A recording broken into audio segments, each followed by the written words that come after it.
सागर की अथाह लहरों को पार करते हुए हनुमान जी लंका की ओर अग्रसर हुए। हर लहर, हर बादल उनकी गति को प्रणाम कर रहा था। चंद्रमा की शीतल किरणों में दूर से लंका स्वर्ण नगरी की भांति चमक रही थी। जैसे ही उन्होंने लंका की भूमि को स्पर्श किया, उन्होंने अपना आकार छोटा कर लिया, एक बुद्धिमान गुप्तचर की भांति। रात्रि के सन्नाटे में उन्होंने नगर में प्रवेश किया। चारों ओर सोने से जड़ी हुई महलों की आभा थी, किंतु हनुमान का मन केवल एक ही लक्ष्य में लगा था, सीता माता की खोज। लंका जितनी सुंदर थी उतनी ही रहस्यमयी। हनुमान एक छाया की तरह छतों से गुजरते, गलियों से निकलते, हर दिशा में माता सीता के संकेत ढूंढते रहे। यह केवल एक खोज नहीं थी, यह भक्ति थी, सेवा थी, और श्री राम के प्रति उनकी अखंड निष्ठा का प्रतीक। लंका के वैभव में भी हनुमान का हृदय केवल सीता माता की पीड़ा से जुड़ा हुआ था।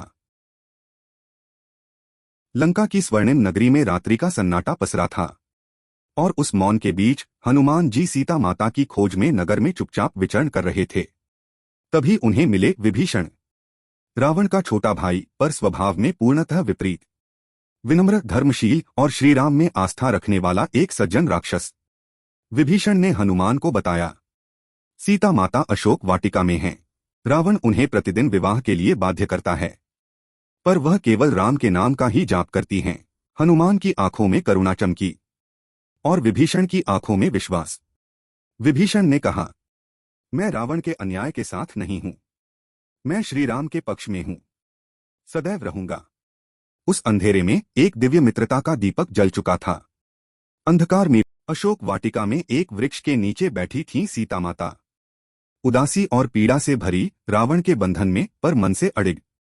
रोज की यातना, रावण का प्रस्ताव, पर हर दिन सिर्फ एक ही नाम, श्रीराम। तभी वहां पहुंचे हनुमान, छोटे से रूप में, श्रद्धा और भक्ति से भरे। उन्होंने राम जी की अंगूठी सीता माता को दी, एक छोटी सी वस्तु पर आशा का सागर। मां, श्रीराम स्वयं आपको लेने आ रहे हैं, हनुमान ने कहा। सीता के आंसू थम गए, उनकी आंखों में फिर से चमक लौट आई। राम की स्मृति और एक दूत का संदेश सीता को संबल दे गया। एक वानर का आगमन एक देवी की शक्ति को फिर से जागृत कर गया। रावण के दरबार में हनुमान निर्भय होकर खड़े हुए। उन्होंने शांति से कहा, सीता माता को लौटाओ, यही तुम्हारे लिए उचित है। लेकिन रावण अहंकार में अंधा था, उसने आज्ञा दी, इस वानर की पूंछ में आग लगा दो। राक्षसों ने हनुमान की पूंछ में कपड़ा बांधा और आग लगा दी, पर वे नहीं जानते थे यह आग अब पूरे लंका को भस्म करेगी। हनुमान ने अपना विशाल रूप धारण किया, एक छलांग में महल, दूसरी छलांग में बाजार। जलती पूंछ से लंका की गलियां, महल, द्वार सब जलने लगे। लंका अब सोने की नहीं, आग की नगरी बन चुकी थी। भय, ध्वंस और चेतावनी सब एक साथ उठे, और फिर शांत मन से हनुमान समुद्र पार कर राम जी के पास लौट चले, विजय, वीरता और भक्ति का संदेश लेकर। समुद्र को पार कर, लंका जलाकर जब हनुमान श्रीराम के पास लौटे तो उनकी आंखों में सीता माता का संदेश था और हृदय में भक्ति की अग्नि।